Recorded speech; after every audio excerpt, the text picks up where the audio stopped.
좋았어. 태어날 때부터 건물. 너 태어날 때 흙 먹고 들었어. 봅시다. 자, 우리가 저번에 연력학 이제 처음 시작이 됐었죠. 네. 그래서 그 이제 그 다음 이제 얘기를 좀 해보도록 하겠습니다. 자, 저번 시간 말미에 자, 이거 불 잘 들어왔죠. 그렇지. 아쿠아자라 그렇죠. 아, 빨간 불 들어왔죠. 오케이. 자, 그래서 이제 그 리버서블 프로세스란 말이 있는데 우리말 번역으로는 바로 이제 가역 과정. 이렇게죠. 가역 과정. 자, 이 가역 과정 관련해서 이제 얘기를 좀 해보면 그 저번 시간에 이제 첫 그 시작이 됐었는데, 그러니까 예를 들어 이런 의미라고 했었어요. 가역 과정이. 자, 예를 들어서 뭐 저번 시간에 그 얘기했던 건데 거기서 내가 한 가지 얘기 안 한 게 있어가지고 그거를 이제 조금 얘기를 해보려고 합니다. 자, 예를 들어서 피스톤이 이렇게 있는데 뭐 예를 들어서 이제 여기가 우선 처음에 10기압이었다고 쳐요. 피스톤 내부 어떤 기체가 들어 있고. 자, 근데 이때 외부 압력을 10기압으로 이렇게 줬다. 만약에 알겠죠? 이렇게. 그럼 이때 당연히 이 피스톤은 움직이겠어요? 서 있겠어요? 당연히 피스톤은 스톱. 알겠죠? 서 있겠죠?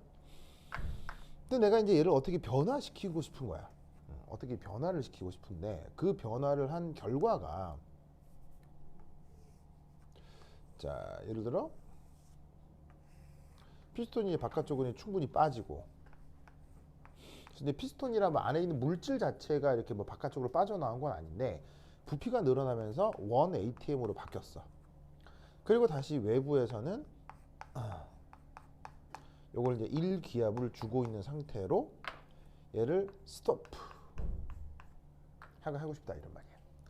그럼 이때 이게 이 리버서블 프로세스가 되려면 가장 중요한 게 바로 이거예요. 첫 번째 1. 피스톤이 바로 매 순간 등속으로 움직여 빠져나와야 합니다.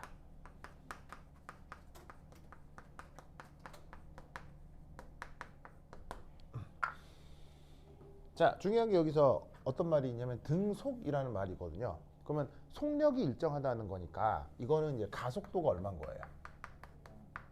가속도가 빵. 그러면 가속도가 빵이라고 하는 게 바로 저 피스톤 격벽을 중심으로 뭐 힘의 균형이 나타났다는 얘기인 거죠. 무슨 말 알죠? 알겠죠? 그래서 어떻게 된다? 얘는 짜잔, 내부의 압력과 외부의 압력이 바로 매 순간 같아진 상태에서 이렇게 변하고 있는 거구나. 아시겠죠? 그래서 이 리버서블 프로세스라고 하는 가역 과정을 얘기하는 건데, 그 과정에서도 지금 예를 들고 있는 게 바로 이 압력 가역 과정을 얘기하고 있어요. 그럼 압력 가역 과정 말고 다른 가역 과정도 있냐? 네. 그리고 온도 가역 과정도 있어요. 온도 가역 과정. 그래서 왜? 그래요? 다들 한 입만 달라고요? 이게 이제 뭐 그런 건 일종의 뭐 냄새를 풍긴 죄겠죠, 뭐. 아이, 거참. 거참. 아이, 웃겨라. 뜯겨요, 그게 잘? 그게 잘 뜯겨요? 뜯겨요? 진유로야, 엄청 섬세한 사람이다. 야, 섬세 진유. 이야. 섬세. 이게 아, 진유리가 되게 뭐라고 할까요? 섬세하고 뭐 배려 있고 뭐 그런 사람이었구나. 이야, 이야, 멋져요. 그냥 멋져요. 네. 자, anyway 봅시다.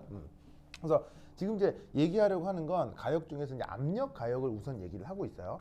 그럼 압력 가역 말고 무슨 가역도 있을 수 있다. 온도 가역도 있을 수 있는데, 그건 이 압력 가역 과정을 다 얘기하고 난 다음 이제 간단하게 얘기하면 이해를 할 수가 있어요. 자, 어쨌거나 지금 이제 이 상태에서 이 상태로 이제 바꿀 텐데, 이게 이제 지금 처음 상태고 나중 상태고. 그래서 어떤 상황이냐면, 그래서 매 순간 피스톤이 등속으로 천천히 빠져나오게 만들어야 하는 것이 가역 과정인데, 재밌는 건 이때 아무리 그래도 아무리 1번처럼 하려고 해도 처음과 나중의 순간에서는 어떻게 된다? 등속이기가 어렵죠. 자, 왜 그러냐면 어쨌거나 피스톤이, 잘 보세요. 서 있다가 어쨌거나 움직여야 이렇게 될 거 아니에요. 무슨 말 알겠어요? 그리고 피스톤이 어떤 식으로건 움직이다가 서야 이렇게 될 거 아니에요. 무슨 말 알겠어요? 그래야 처음과 나중에 상태가 정의가 된단 말이에요. 그러니까 상태라고 하는 건 동적인 게 아니고요. 상태는 정적인 거예요. 상태는 가만히 있는 거야. 알겠어요? 근데 이제 거기에 나중에 뭐 동적 평형이라는 개념이 들어서긴 하는데, 그게 아니라 상태라고 하는 건 무조건 정적으로 그 상황을 가만히 유지하고 있어야 돼요. 움직이면 안 된다고. 그러니까 가만히 있는 어떤 상태에서 또 다르게 가만히 있는 상태가 되려면 그 상태가 깨지는 어떤 순간이 있어야 되고, 그 상태가 성립되는 어떤 순간이 있어야 되는데, 그때는 어쩔 수 없이 피스톤이 서 있다 움직이나 움직이다 서면서 뭐라고 가속이 될 수밖에 없다 이런 말이에요. 무슨 말 알겠죠? 그렇다면 이거마저도 해결을 하려면 어떻게 하면 이거마저도 등속 비슷하게 만들어줄 수 있다고 했어요? 그렇지. 그래서 어떻게 했냐면 이마저도 등속이려면 바로 처음에서 이거 너무 그냥 잘못됐다.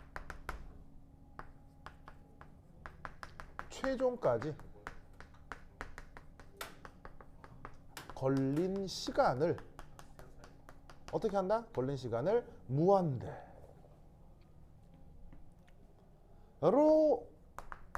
이 과정 변화를 만들어 준 거예요. 무슨 말 알겠죠? 그럼 여러분, 처음부터 나중까지 무한대라는 말은 무슨 말이겠어요? 피스톤이 빠질 때, 자, 등속은 등속인데 결국 이 등속이 아주 빠른 등속이란 얘기예요. 매우 느린 등속이란 얘기예요. Very, very slow.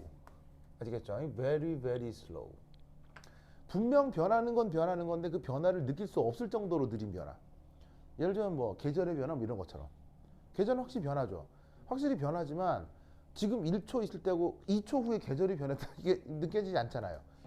이게 무슨 말인지 알겠어요? 그러니까 우리가 한 몇 달 있다가 계절이 바뀌었구나 이런 느낌이 드는데, 사실 1초 중간에도 계절은 바뀌고 있겠죠.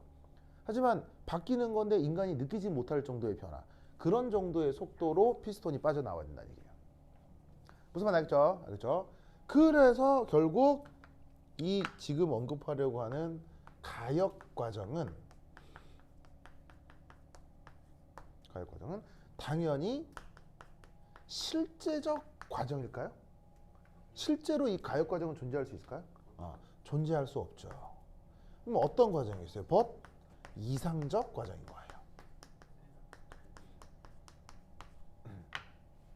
무슨 말 알겠죠? 그래서 이제 가역 과정이라고 하는 것에 이런 속성이 있다는 거 알겠죠? 자, 그러면 여기서 드는 생각, 그러면은 지금 이 가역 과정이라고 하는 게 이상적 과정이다. 다른 말로는 이게 일종의 가상적 과정이라는 거거든요. 실제 존재할 수 없는 과정이에요. 그러면 생각해 보세요. 연력학에서 가역 과정을 연구한다. 실제 존재하지 않는 연구잖아요. 그럼 존재하지도 않는 저런 걸 왜 연구해요?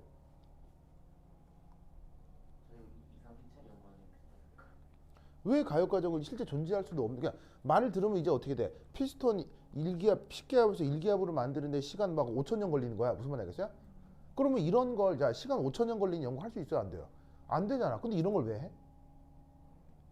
왜 해? 왜 이런 가상적 연구 과제를 사람들은 우선적으로 할 수밖에 없냐면 바로 수식과 이 변화 과정을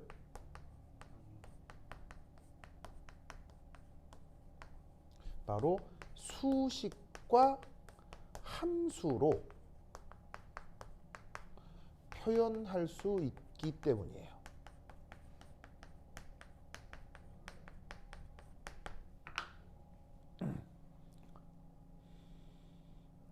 아시겠죠? 그렇죠? 자, 여기서 이제 그럼 또 알아야 될 것, 여러분 함수의 특징. 하나야. 그게 뭐라고? 하나야. 다 좋은데 방금 더 중요한 얘기 뭐라고? 연속.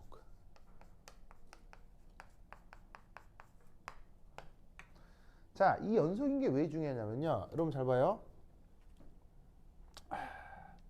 이게 우리가 알고 있는 실제는요. 연속이에요, 불연속이에요? 자, 글쎄요. 내가 그냥 태어나서 죽었다라고 하면 난 내 삶을 연속적으로 살았을 수 있겠죠. 하지만 그게 아니라 내가 어떤 특별히 의미 있는 행동 있을까요? 특별히 의미 있는 행동. 뭐 예를 들면 뭐 아침에 일어나서 항상 운동을 하겠다는지, 무슨 말 알겠어요? 꼭 어떤 시간에는 공부를 하겠다는지, 아니면은 어떤 목적을 위해서 실험을 해서 데이터를 얻겠다든지, 이런 의미 있는 행동 있잖아요. 그러니까 뭐냐면 그냥 가만히 있어서 지나가는 시간 말고 의미 있는 어떤 액티비티를 했을 때 그건 인간에게 있어서 무조건 실제적으로 연속일 수밖에 없어요, 불연속일 수밖에 없어요? 무조건 불연속이라고요. 무슨 말 알겠죠? 그러니까 우리의 실제성이라고 하는 건 불연속적인 어떤 상황인 거고요. 이상적이고 가상적이라고 하는 건 일종의 연속적인 상황을 얘기하는 거예요. 무슨 말 알겠죠? 알겠죠? 자, 그러면 이게 무슨 말이냐? 잘 보세요. 여기 어떤 말이냐면 매 순간 내부 압력하고 외부 압력이 같다고 했죠.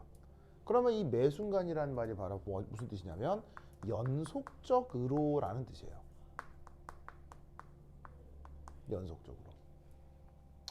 연속적으로 바로 이 말 뜻이 무슨 뜻이냐면 외부 압력을 통해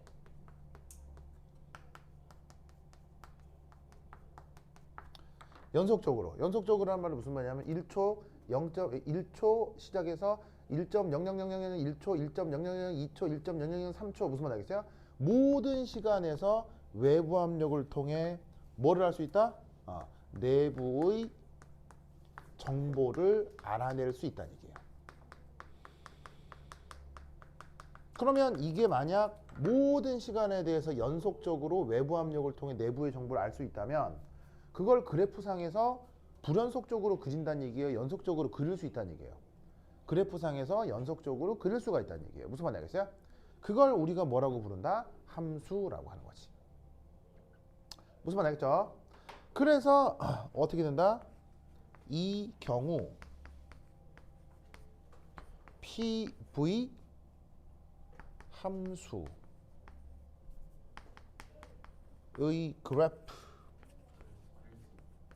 그래프를 작성할 수 있습니다.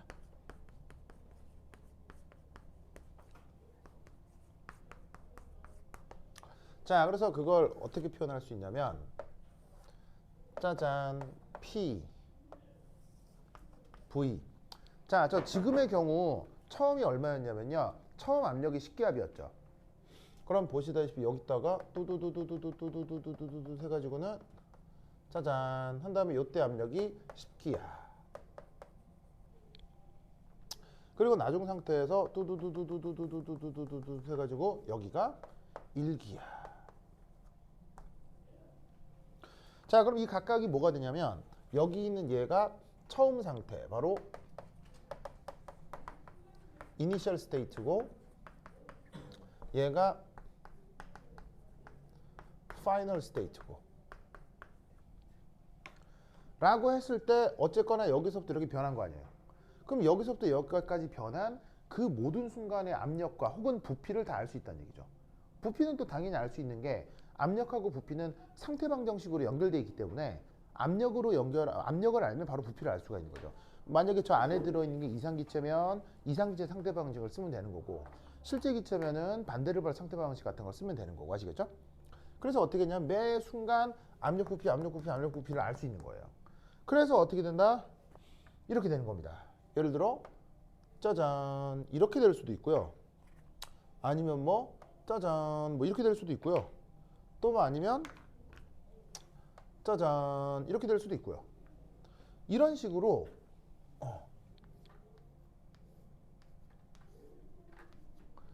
처음과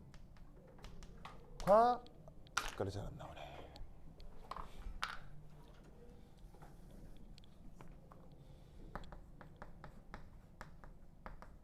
나중을 자 명심하셔야 돼요. 실선 무슨 선? 자 픽토리얼하게는 실선으로 연결할 수 있다는 얘기예요. 어떤 실선으로 연결 가능하다는 거죠.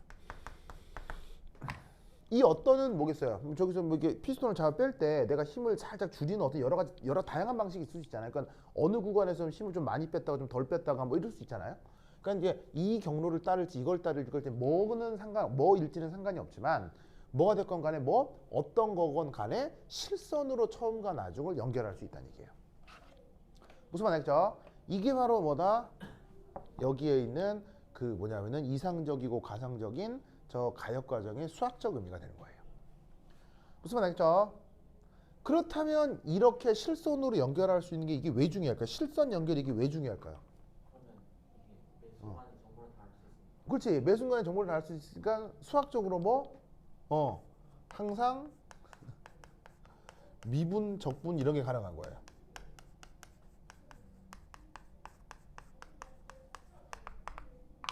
자연과학적이거나 공학적으로는 미분, 적분으로 뭔가 표현이 돼야 이게 수학적인 처리가 편해지거든요.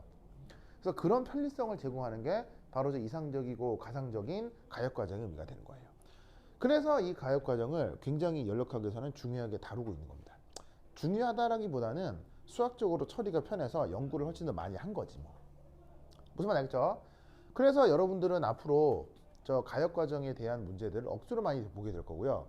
연력학과 관련돼서는 여러분들이 보게 될 거의 한 80% 이상의 그 문제들이 전부 다 가역 과정인 거예요. 알겠죠? 그래서 거기에 한 20% 정도의 비가역 상황에 대한 문제가 약간 섞여 있기도 하는 거죠. 그래서 가역이 뭔지를 알아야 그래야 비가역도 뭔지를 알 수 있겠죠. 무슨 말이겠죠? 그렇죠? 이 생각을 꼭꼭 기억해 두시기 바랍니다. 자, 그리고 내가 또 저번 시간에 뭐라고 했었냐면 시스템과 서라운딩 얘기하면서 이 서라운딩에 그 어떤 중요한 의미가 있다고 했죠? 저희가 있는 바로 사람 혹은 연구자가 여기 있다고 했죠. 그래서 사람은 결국 시스템에 대한 정보를 측정하는 거라고 했어요. 서라운딩에 대한 정보를 측정하는 거라고 했어요. 사람은 서라운딩에 대한 정보를 측정하는 거예요. 무슨 말이겠죠? 그러니까 무슨 말이냐면 이 수식에서 자 사람은 여기에 있는 거예요. 사람은 여기에 있는 거예요. 사람은 여기에 있어요. 여기 서 있어요. 사람은 여기 서 있는 거예요. 여기 서 있어서 내가 있는 공간의 압력을 내가 아는 거예요. 쉽게 얘기하면 십계압으로 내가 힘으로 누르고 있으니까 내가 누르고 있는 힘이 십계압이니까 이거 십계압을 아는 거란 말이에요. 즉 내가 십계압으로 힘을 주고 있는데 지금 이게 스탑하고 있으니까 아 힘의 균형으로 내부가 십계압이겠구나. 그러니까 항상 연력학 혹은 자연과학은 외부를 통해 내부를 간접적으로 측정하는 거예요. 이때 가역 과정이라고 해야 매 순간의 정보를 얻어낼 수가 있겠죠. 하지만 이 가역 과정은 묘하게도 실존할 수는 없어요. 걸리는 시간이 무한대니까요. 아시겠죠? 그렇죠? 하지만 시험에는 맨날 나와요. 왜일까요? 시험에는 맨날 할 거예요. 왜일까요? 네, 바로 미분 적분으로 수리적 처리를 하기가 쉽기 때문이에요. 무슨 말이겠죠? 그래서 이제 이런 의미다라는 것을 이 가역 과정에서 파악할 수 있어야 됩니다. 아시겠죠? 그렇죠? 오케이. 잘한다. 자, 필기 마무리 하시고요.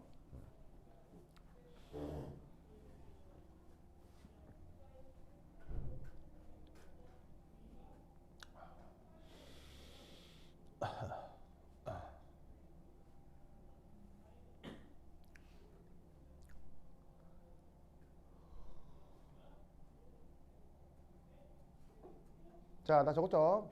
야, 누구야? 강민이. 요 아이패드 필기. 요 강민이 필기 완전 사랑스러워요. 오, 요 예쁘다. 좋아, 좋아. 좋아. 자, 됐죠? 자, 지워 되겠어요? 됐나? 네. 자, 그러면 두 번째는 뭘 해볼까요? 두 번째는 당연히. 두 번째 2는 바로 뭔지 몰라도 비가역 과정에 대한 얘기를 하면 되겠죠. 여러분 비가역 과정은 영어로 바로 앞에다가 IR 이걸 붙입니다. IR. 그 영어의 그 반대말을 뭐 바로 표현해주는 형용사들 있죠. 뭐 normal, abnormal 뭐 이런 것처럼. 그래서 이제 영어 형용사에는 앞에 이제 접두사를 써가지고 반대말을 쓰는 경우가 있는데 여기 이제 이게 리버서블 같은 경우는 그리스어에서 온 영어 단어거든요. 뭐 그리스어에서 온 영어 단어 중 앞이 R이면 IR을 써서 반대말을 표현해요. 그래서 뭐 그런 이제 그 영어의 어근 규칙이 있는데 하여튼 그래서 이제 비가역은 이제 irreversible process라고 합니다. 잠깐. 그리고 아까 압력 가역 과정에 대한 얘기를 얘기했었잖아요. 그 아까 가역 과정 하면서. 그러면 압력 가역 과정이 요 피스톤을 쥐어 뺄 때 어떻게 뺀다고요? 천천히 빼는 거죠. 알겠어요? 시간이 무한대로 걸리게. 그러면 압력 가역 과정이 아니라 온도 가역 과정이 뭘까? 온도 가역 과정은. 그렇지. 천천히. 무슨 말인지 알겠어요? 그 뭐냐면 당연히 어떤 외부에서 열 에너지를 주니까 그 내부도 열을 받아 온도가 올라가거나 내려가거나 뭐 할 거 아니에요? 근데 이때 열을 갑자기 확 줘가지고는 그 안에서 급격한 변화가 일어나게 하는 게 아니라 열을 천천히, 그러니까 이제 내부가 10도인데 바깥 온도를 10.00001도로 만들어 주는 거지. 그럼 어떻게 되냐면 열평형이 되면서 내부가 또 10.001도가 되겠지. 그 상태에서 한 10.00002도, 10.003도 이런 식으로 외부에서 열을 천천히, 알겠죠? 그 온도 그레디언트가 아주 낮게 열을 주고 열을 끌어가면 그때 그 또한 온도 가역 과정이라고 할 수 있는 거예요. 아시겠죠? 그렇죠? 이제 이런 가역 과정의 의미가 이렇다. 자, 그러면 비가역 과정에 대한 얘기를 한번 해보도록 하겠습니다. 자, 비가역 과정은 뭐냐면요. 처음 이렇게 10기압으로 유지가 돼 있고 최종 상태에 1기압으로 유지된 상태인 건 똑같아요. 똑같은데 이놈의 피스톤이 어떻게 빠져나오는 거냐면 피스톤이 냉큼 빠져나오는 거예요.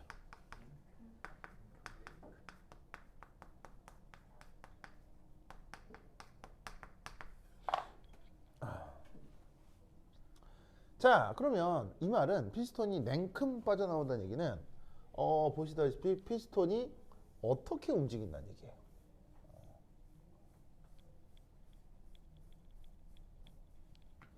냉큼 빠져나온다는 얘기는 바로 피스톤이 가속하여 빠져나오는 겁니다. 움직여서 빠져나오는 겁니다. 그러면 이 말은 무슨 말이냐면 가속이 된다는 얘기는 피스톤 격벽을 중심으로 힘의 균형이 이루어지지 않는다는 얘기죠. 격벽을 중심으로 알짜 힘이 나타난다는 얘기죠.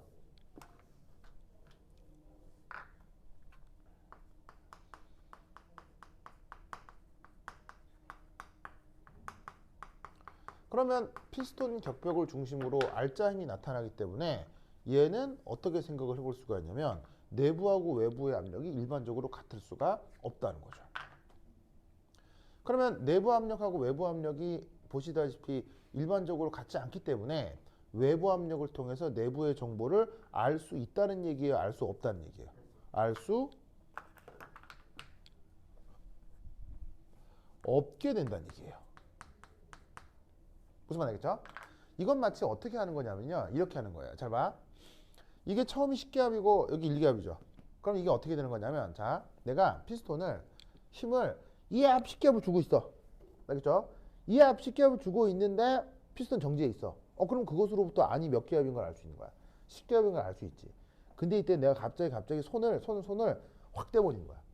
손 확 떼가지고 냉큼 뒤로 도망가서 여기서 내가 1기압으로 딱 버티고 있어. 그냥 이렇게. 그럼 여기 있는 피스톤이 이제 어떻게 되겠어? 갑자기 10기압으로 있다가 바깥 힘이 없으니까 피스톤이 오, 이 뭐지? 하면서 미친 듯이 슉 빠져나올 거 아니야. 미친 듯이 슉 빠져나와가지고 어디까지 도달하겠어. 내가 1기압으로 버티고 있는 그 순간에 탁 도달하겠지. 그럼 그 상태에서 이렇게 피스톤이 딱 쓰는 거야. 그럼 나는 측정을 사실 언제 하고 언제 하는 거야? 측정을 맨 처음 여기 하고 맨 처음 나중에 여기 하고만 측정을 한 거야. 피스톤이 미친 듯이 빠져나온 상황에서는 측정을 한 거야, 측정을 못 한 거야? 피스톤이 미친 듯이 빠져나온 상황에서는 측정을 하지 못한 거지. 왜? 내가 그 피스톤에 손을 떼고 있었으니까. 그럼 이 말은 피스톤이 움직여 나오는 동안 내부에 대한 정보는 알 수 있어, 몰라? 모른다는 얘기지. 측정을 안 했는데. 무슨 말 알겠어요? 이런 걸 우리가 뭐라고 부른다? 가역 과정, 아니 비가역 과정이라고 하는 거예요. 그러면 생각해 보면 그 비가역 과정은 매우 가상적이에요, 매우 실제적이에요. 이 비가역 과정이야말로 우리가 일상생활에서 매일 경험하는 실제적 상황이 되는 거예요. 무슨 말 알겠죠? 알겠죠? 네. 그래서 어떻게 된다? 이거니까 걸린 시간 당연히 무한대가 아니게 되겠죠. 무슨 말 알겠죠? 무한대가 아니고요. 그래서 이 과정은 어떤 과정이다? 비가역 과정은 무한대가 아니기 때문에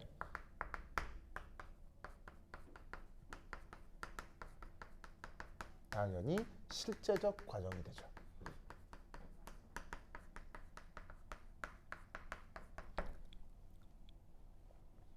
그래서 얘는 오직 처음과 최종 상태의 정보만 알 수 있는 거고요. 바로 피스톤이 움직이는 과정에서는 그 정보를 안다 모른다? 정보를 전혀 몰라요. 그럼 이게 어떤 의미로 다가올 것이냐? 바로 PV 그래프에서 연속적인 함수로 표현할 수 없다는 얘기죠. 그래서 이것을 저 좌표 평면에다가 한번 표현을 하면, 자, 처음 상태가 10기압이고 어떤 부피였고 1기압이고 어떤 부피였고 그건 처음하고 나중은 알 거 아니에요. 근데 재밌는 건 그 움직여 나가는 그 과정 순간순간에서는 정보를 모르기 때문에 어떤 일이 벌어진다? 자, 지울게요.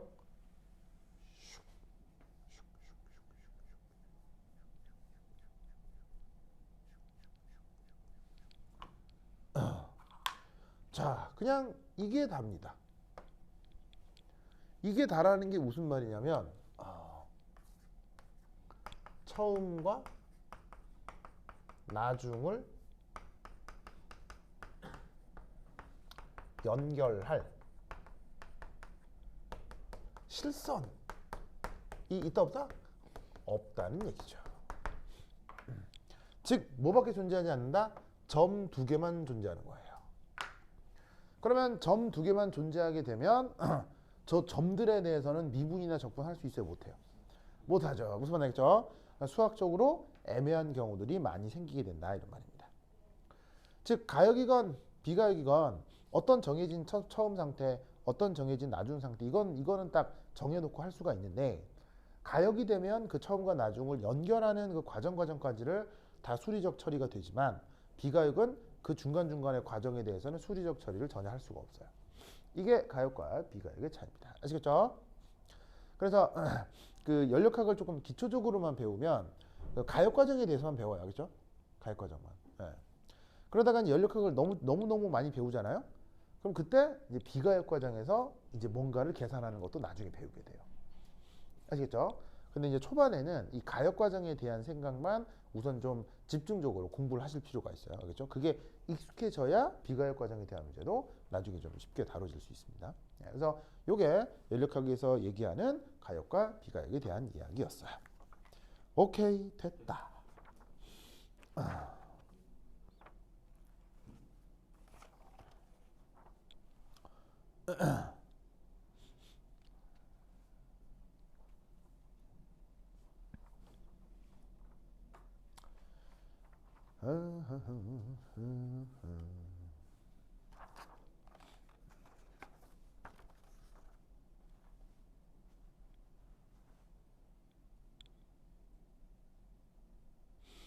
아이고.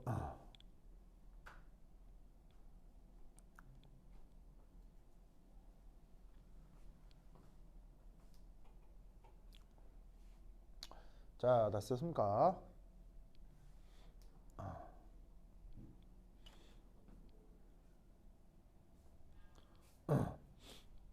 감독님 필기 완전 멋있다. 이야. 됐나요? 자, 그럼 지우고. 아이고. 자, 그다음 이제 뭐 해볼 거냐? 이거 줄게요. 준다.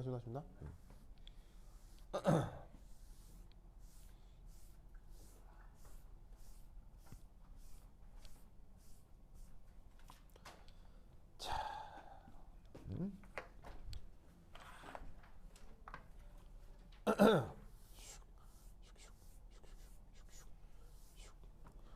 자, 세 번째.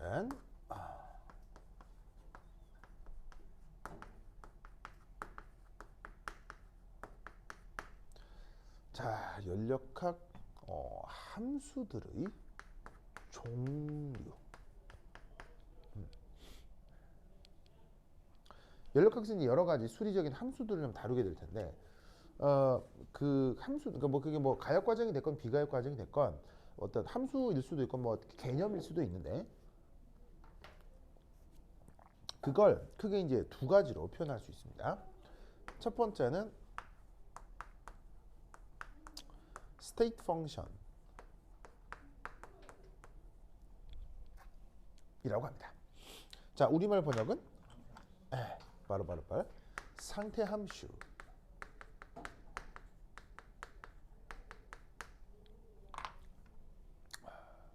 자, 얘는 1 어떤 특징, 어떤 그 뭐냐면 녀석이냐면 현재 주어진 상태. 자, 그리고 이 상태는 뭐로 규정된다고 했어요? 자연과학에서 상태는 무엇으로 규정된다고 했어요? 바로 P, V, T로 이 상태가 규정된다고 했었죠? 그 순간의 압력, 부피, 온도, 알겠죠? 그래서 그 현재 제시된 상태만으로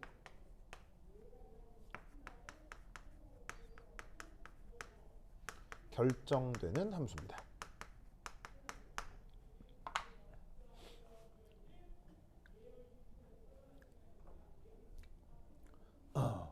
그래서 뭐냐면 그 상태에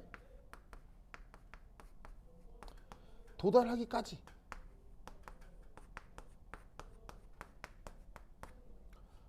따라온 경로는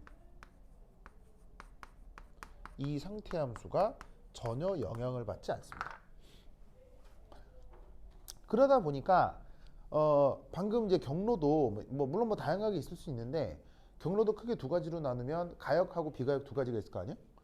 근데 어떤 최종 상태까지 뭐 아까 그래프 그려본 곳에 의하면 자, 여기가 이니셜 스테이트고 이게 파이널 스테이트인데 여기서 실선으로 그려진 가역 변화건 뿅 하는 비가역 변화건 어쨌건 최종 상태가 정해지잖아요.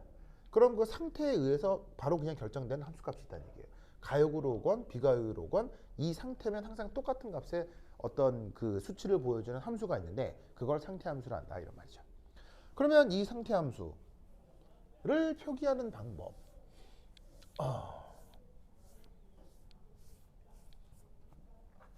바로 두 번째 이 상태 함수는 항상 영어 알파벳 대문자로 표기합니다.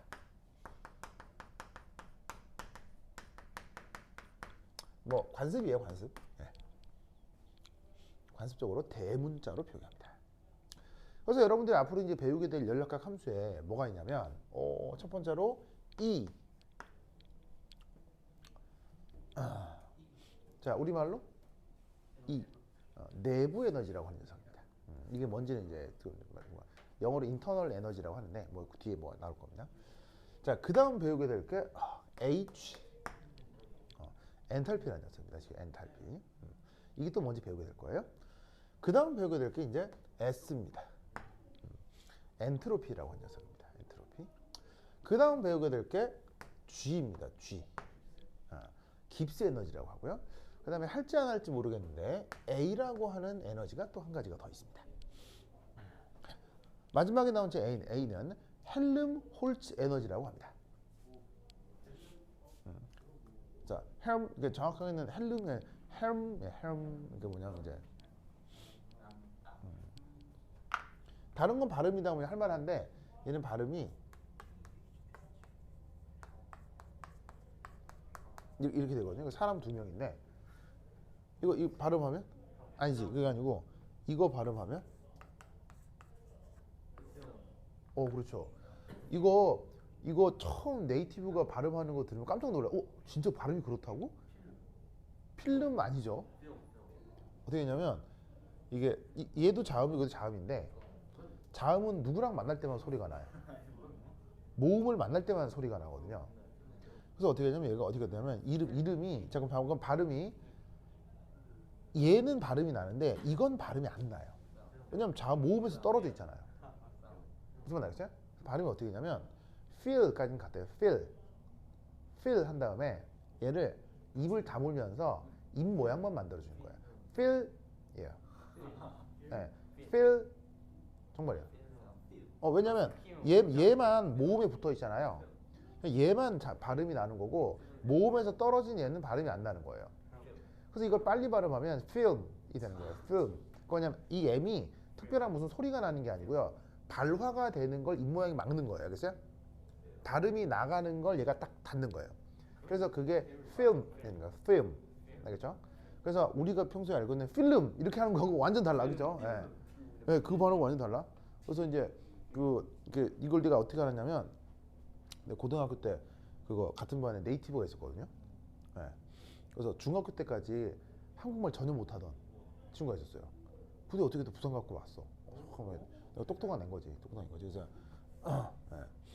그래서 이제 그래서 걔가 이제 부산 갖고 이긴데 이게 동창인데 걔가 영어 시간에 그러니까 이제 학생들이 막 발음을 할 거 아니야. 영어 선생님이 듣고 이상했을 거 아니야. 영어 선생님도 영국 유학파거든. 그래서 영어 선생님이 자, 안 되겠다. 정현이 발음을 해봐라 이렇게 하면 걔가 이게 풀 근데 깜짝 놀랐어요. 저게 진짜 발음이라고? 네, 그때 깜짝 놀랐었던 기억이 나요. 네, 하여튼 그랬다. 네. 그래서 그 친구는 정현이라는 친구인데 그 친구는 한국어를 부산말로 처음 배운 사람이에요. 서울말을 못 알아듣고 서울 못 알아듣고 한국어를 부산말로 배운 사람이에요. 잘 배웠네. 네, 부산말로 배운 사람. 그래서 그 뭐냐면 이제 그 서울말로 하면 되게 이상해. 하여튼 그런 친구가 있었는데 하여튼 그랬었다. 그래서 그 친구의 아들이 작년 여기에 있었죠. 예. 그래서 한국에 갔어요. 이게 뭐예요? 예, 그래서 여러분 선배 중에 누가 있어요. 하여튼 그렇다. 자, 그렇다. 보자. 그래서 깜짝 놀게 수업 시간에 뭐 얘기를 하는데 갑자기 그 학생이 뭐야 뭐 석 달 내내 아무 말도 안 하다가 종강하는 날 갑자기 그 학생이 또 학생이 조용한 학생이었어요. 학생이 갑자기 나한테 선생님 그래서 에? 그랬더니 선생님 누구 아세요? 그러는 거야. 예? 누구요? 왜냐면 정인이하고 연락 안 한 지가 뭐 수십 년째니까 아니면 뭐 사이가 안 좋아서 그런 게 아니고 고등학교 졸업하고 나면 서로 바빠서 연락하기 힘들어요. 그냥 뭐 다들 잘 지내겠지 무소식 희소식이다 뭐 이렇게 사는 거예요. 그냥 인생 살면 바쁘기 때문에 옛날 친구들하고 그렇게 연락하기 쉽지 않거든요. 근데 갑자기 그 학생이 나오고 선생님 누구 아세요? 예? 누구? 걔? 옛날에 부산 갖고 걔? 그랬더니 네. 당신 그 사람 어떻게 알아? 그랬더니 우리 아빠예요. 그런 거 가지고 그래서 그때 처음 알았죠. 그래서 근데 연락해봤어요. 그래갖고 이제 연락을 했는데 제가 그래서 친구한테 연락이 왔거든요. 반갑다고. 근데 연락을 했는데 문자만 하고 전화를 못 해가지고 했었는데 아마 내 연락 안 해가지고 삐졌을 거예요. 미안해라. 연락했는데 근데 하여튼 그렇다. 네. 하여튼 그랬었다. 네. 하여튼 그렇습니다. 네. 자, 어쨌건. 그래서 얘 이름도 요건데 자, 발음이 어떻게? helm. 알겠죠? helm. hold. 알겠죠? helm. hold. 그래서 이 발음이 조금 좀 알다구리하다. 네. 자, 근데 얘는 안 배울 가능성 98%. 네.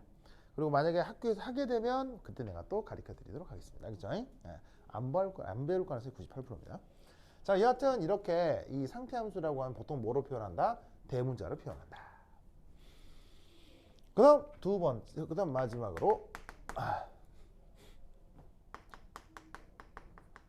상대값을 표현할 때 항상 를 써줍니다.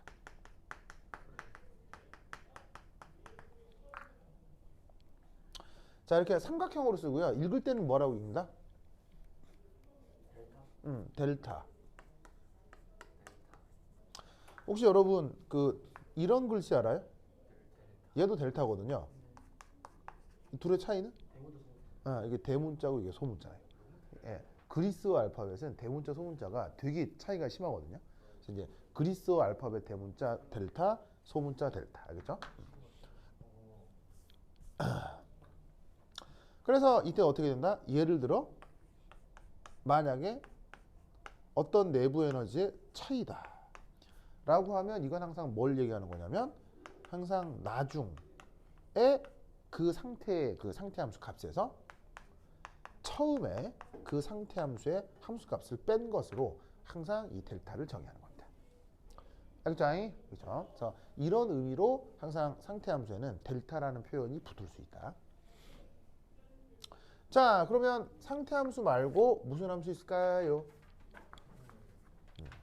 두 번째는 어떤 함수가 있을 수 있냐면 바로 path 펑션이라고 해요. 펑션.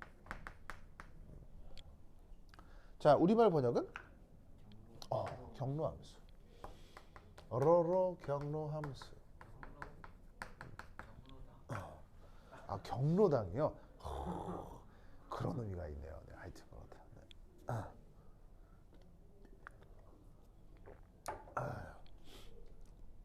자, 이 path 펑션. 자, 첫 번째 1.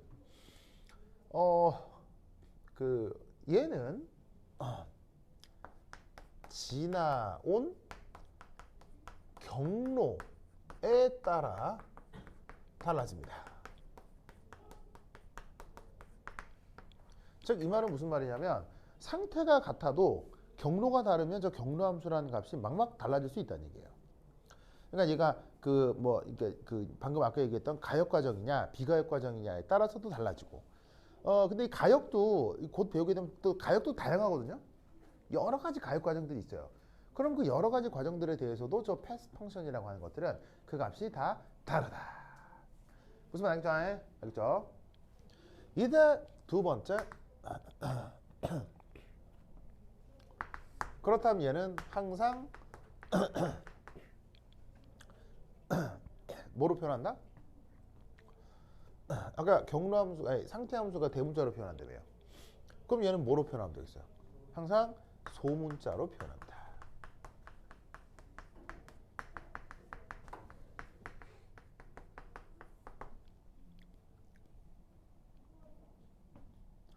그 소문자가 사실은 누구하고 누구?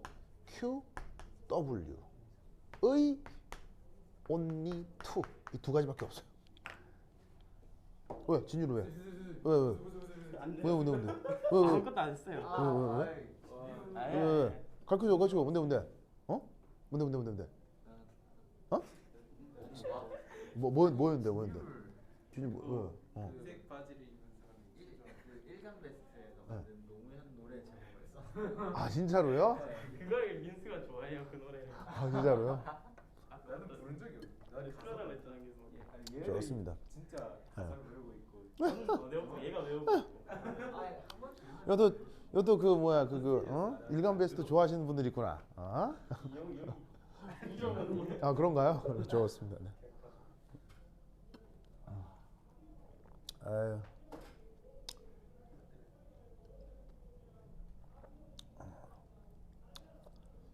아유 좋다.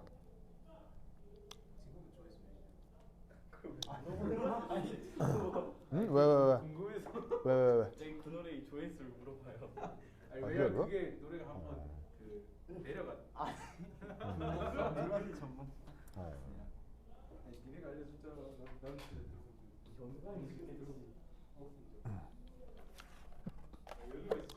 아이고 웃겨라. 그 왜 뭐 어떤 사람의 뭐 정치적이건 뭐 이념적이건 뭐 성향을 우파 좌파 이렇게 나눌 수 있잖아요. 근데 사실 우파하고 좌파를 나누는 게 뭐 나누긴 하는데 글쎄요 요즘 내가 생각이 드는 건 그게 뭐 그렇게 중요한가 뭐 이런 생각이 들더라고요. 네. 그래서 어떤 사람이 뭐 우파적 성향이 있을 수도 있고 좌파적 성향이 있을 수도 있고 그리고 한 사람 안에도 어떤 문제에 대해서는 우파적이고 어떤 문제에는 좌파적이 이럴 수 있거든요. 그럼 어떤 한 사람을 막 대놓고 너는 우파다 좌파다 이렇게 나누는 게 좀 그런데 재밌는 건 우파적 사람이 되느냐 좌파적 사람이 되느냐보다는 그냥 멋진 사람이 돼야 될 거 아니에요. 무슨 말이겠어요? 그냥 예, 그 뭐냐면 좌파적이어도 멋지면 되는 거고요. 우파적이어도 멋지면 되지. 그러면 멋져버리면 어느 순간 우파냐 좌파냐 안 중요해요. 알겠어요? 멋져버리면 알겠어요? 예. 멋져버리면. 근데 이제 뭐 방금 또 뭐 어떤 사람의 예를 들었는데 여기서 진짜 멋짐이라고 하는 건요. 모두에게 감동을 주는 멋짐을 멋짐이라고 하는 거예요. 선동도 감동 아니에요? 아니 뭐라고? 선동도 감동을 주는 거 아니에요? 아니 모두에게요. 모두에게. 뭔 소리야? 틀려. 예. 모두에게 감동을 주는 게 진짜 멋진 거라고요. 예를 들면은 뭐 특정 정치인 같은 경우는 누구는 감동시키지만 누구는 철천지 원수로 생각할 수 있잖아요. 그런 건 진짜 멋진 게 아니죠. 무슨 말 알겠어요? 그럼 근데 당연히 여기서 모두라고 하는 게 전 지구의 모든 인류를 이룰 수는 없으니까 적어도 내가 살고 있는 내 공동체 알겠죠? 이 내 공동체에서 무슨 말 알겠죠? 되도록이면 많은 사람들을 행복하게 만들 수 있는 진짜 멋진 그런 자세를 갖는 게 좋을 거란 말이에요. 이때 내가 하나 드리는 팁 빠라바라바라밤 진짜 멋진 사람이 되고 싶다면 외부에서 우리를 어떻게 바라보는지에 대한 그 시각을 이해하는 게 좋아요. 무슨 말 알겠어요? 왜일까요? 우리는 이미 내부에 있으니까요. 외부에서 관찰하면 무슨 말 알겠어요? 지금 뭐냐면 그냥 내가 우리나라에 대한 어떤 가장 좀 편리하고 우리가 살고 있는 사회에 대한 좀 정확하다라고 해야 되나 아니면 좀 모두에게 도움이 되는 인식을 갖고 싶다면 내부에서 어쩌고 저쩌고 하는 얘기들 있잖아요. 그거는 우리가 자연스럽게 알 수 있어요. 왜죠? 우리가 이미 내부에 있으니까요. 그러니까 그거에 더욱 집중하려고 하지 말고요. 우리 사회 바깥에서 알겠어요? 바깥에서 우리를 어떻게 바라보느냐에 대한 인식을 공부할 필요가 있다는 얘기죠. 그럼 그게 조화를 이룰 때 어떻게 되겠어요? 굉장히 멋진 관점을 갖는 사람이 될 수 있다고요. 그럼 그때는 이게 우파적 관점이나 좌파적 관점이 아닌 새로운 관점이 되는 거예요. 역으로 만약에 여러분들이 여기 있다가 유학 같은 걸 가서 새로운 세상에 갔다고 쳐봐요. 그때는 여러분들은 어떤 걸 공부해야 되겠어요? 내부적 시선을 공부해야 되겠죠. 왜냐하면 여러분들은 유학을 가게 될 해외에 대해서 철저하게 외부에서 바라봤을 테니까. 그러니까 어떤 상황, 어떤 말을 하는지 알겠죠? 내가 원래 내부에 있었던 사람이면 외부의 인식을, 내가 외부에 있었던 사람이면 내부의 인식을 공부를 해서 조화를 시키라 이런 말이죠. 무슨 말 알겠죠? 이런 관점에서 일간 베스트 같은 사람들의 이제 관점은 이렇게 내가 이렇게 비판하려고 하는 게 아니라 철저하게 내부적 인식이에요, 외부적 인식이에요. 철저하게 내부적 인식이라는 얘기예요. 그렇다면 우리 내부에 살고 있는 우리에게는 그 내부적 인식이라고 하는 게 좀 쓸데없다 이라기보다는 나 굉장히 조심스럽게 얘기하고 있어 지금 내가 하고 있는데 매우 내가 매우 지금 내가 매우 조심스럽게 얘기하고 있는데 욕하셔도 돼요. 있는데 뭐 하여튼 알겠죠 예. 그게 우리에게 그렇게 긍정적일 것이냐 나 너무 부드러워 지금 네 언니 하여튼 알겠죠 네 하여튼 그렇다 내가 왜 이렇게 사람이 부드러워졌지 자 언니 아유 네, 하여튼 나 그래 꺾고 가 덥다 또 그래 아유 참 됐다 자 아까 경로함수는 상태함수는 이런 것들이 있다고 했죠. 더도 덜도 없고 이게 다 연력한 이게 다야 그치 이게 다야. 근데 패스 펑션은 이 두 개거든. 이 두 개가 뭐냐 Q 이게 뭘까? 열르 알겠죠? 열르 우리가 이제 hit라고 하는 거 알겠죠? hit 그다음 텐이요 이런 참 사람들 자 그다음 여기에 있는 W 얘는 뭐? 일 우리가 work이라고 하는 거 열일하세요가 여기서 나오는구나 그렇구나 요 두 개. 자 그래서 이 열과 일을 앞으로 배우게 될 텐데 얘네들은 결론적으로는 지나온 경로에 따라 달라지는 거라는 거 기억하시고 그 다음 세 번째 이 패스 펑션은 자 또 뭐냐 패스 펑션은 결코 이 경로함수들은 그 절대적인 값을 알아낼 수 없습니다.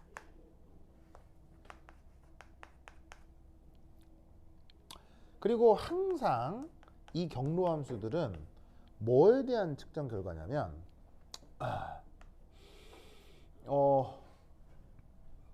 그 경로에 따른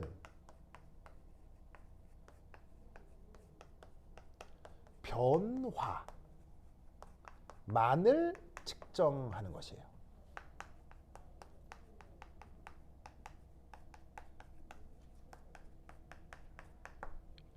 자, 예를 들면 열이라고 하면 이게 무슨 말이냐 이거예요. 어떤 과정을 통해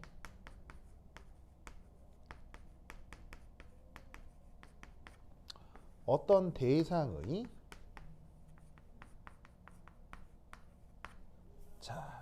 열량이 변했을 수 있겠죠.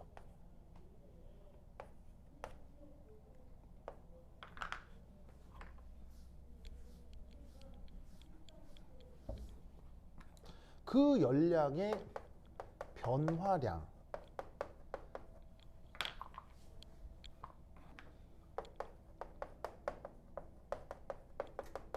을 측정했을 거 아니에요? 그것을 열이라고 하는 거예요. 그러니까 우리가 열이다, 영어로 hit이다, Q라고 표현하는 건 결국 뭐냐면 그 열량의 변화를 열이라고 하는 거예요. 그러니까 절대적 기준의 열 이건 알 수가 없어요. 그러니까 예를 들어서 예를 들어서 조금 추웠다가 난방을 틀었더니 그 뭐냐면 약간 따뜻해졌다 이럴 수 있잖아요. 그럼 추웠다가 따뜻해졌을 때 난방을 틀어 이 온도가 올라갔는데 그 온도가 변했을 때 공급됐던 열량은 알 수가 있지만 추웠다고 하는 그 상태의 절대적인 열 이건 알 수가 없어요. 그리고 다시 또 따뜻해졌어 라고 했을 때 그 따뜻한 상황에서의 절대적인 열은 몰라요. 그러니까 추웠을 때하고 따뜻해졌을 때 그 차이에 해당하는 에너지를 외부에서 공급했을 거 아니에요. 그 공급한 그 차이만 알 수 있을 뿐 절대적으로 그 대상의 열을 알 수 있는 방법은 없어요. 그래서 열의 정확한 표현은 열량의 변화량을 열이라고 하는 거예요. 무슨 말 알겠죠? 그래서 이 경로함수는 그러면 열만 그런 게 아니라 1도 마찬가지겠죠. 1 역시 절대적인 1을 알 수 있다 모른다? 몰라요. 1 역시 1이라고 하는 것의 그것의 변화량을 우리가 1이라고 하는 거예요. 그래서 1의 변화량을 우리가 1이라고 하는 거예요. 그럼 이 말은 이 경로함수는 이 말은 뭐를 표현하지 않겠어요? 바로 델타를 표시하지 않습니다.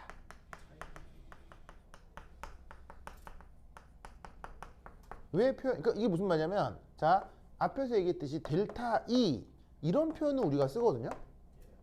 그런데 델타 Q 이런 표현이 있다 없다? 이런 표현은 안 쓴다는 얘기예요. 물론 뭐 저렇게 쓴다고 해서 뭐 누가 때리거나 그런 건 아닌데 저런 표현은 쓰지를 않는다. 왜냐? 이미 그 Q와 W 자체가 이미 차이값이라고 하는 의미가 들어있어서 그래요. 무슨 말인지 그렇죠? 그래서 여기에 있는 그 상태함수는 델타를 표기를 해주고 경로함수는 델타를 뺀다. 아시겠죠? 오케이, 됐다. 자, 그 다음 이제 또 어떤 개념을 공부할 것이냐. 보다 한 10분 쉬었다 보도록 하겠습니다. 환시 갔다 오세요.